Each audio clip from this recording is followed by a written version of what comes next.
याच्यात एक point out करू शकतो दादा. आणि परवा जाऊन वॉर्ड ऑफिसरला भेटलेलो.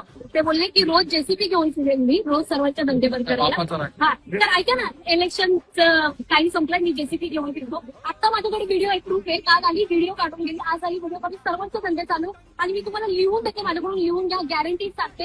हे जे इथे जे धंदे लावतात, 30 वर्षापासून लावतात, 40 वर्षापासून लावतात, रोज लावेल. हे बोलले ना 150 मीटरच्या आत आहे, 150 मीटरच्या आत सिलेंडर नाही, रोज दिसेल दादा तुम्हाला. रोज मी कसं येऊन मी रोज कंप्लेंट टाकू दादा, रोज कसं येऊन कंप्लेंट टाकू? हे सगळं खोटं आहे, हे सगळं खोटं. इथे जी आत पूर्ण मधुबन गल्ली, ही जी पूर्ण गल्ली, हे सगळं 150 मीटरच्या आत येते ना दादा. हे रोज लावते, रोज लावते. माझ्याकडून लिहून घ्या, नाही तर मी इथं आंदोलनाला बसते दादा. हे सगळं खोटं आहे.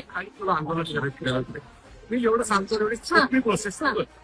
तुझी एक टपरी बनव, टपरी लाव, उद्यापासून रोज धंदा करायचा, काही अडचण नाही. लावू द्या, टीम आहेच.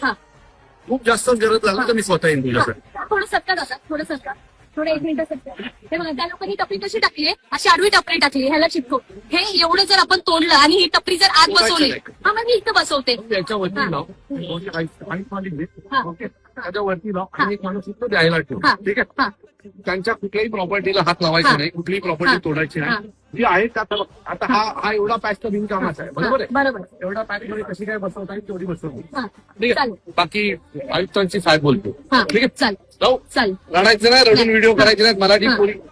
मराठी माणूस हा रडत नाही, त्यामुळे बिंदास रडायचं नाही. कोणी आलं आमच्या टीमला बोलव, हे सगळे तुझ्यासोबत आहे. तरी काही अडचण सॉल्व्ह होत नाही असं वाटतं, मला फोन करायचं. मला ठाणे वाटायला अर्धा तास लागेल, अर्धा तास येईल. त्याच्या पुढे मला तुझा एकही रडतानाचा व्हिडिओ आला नाही पाहिजे.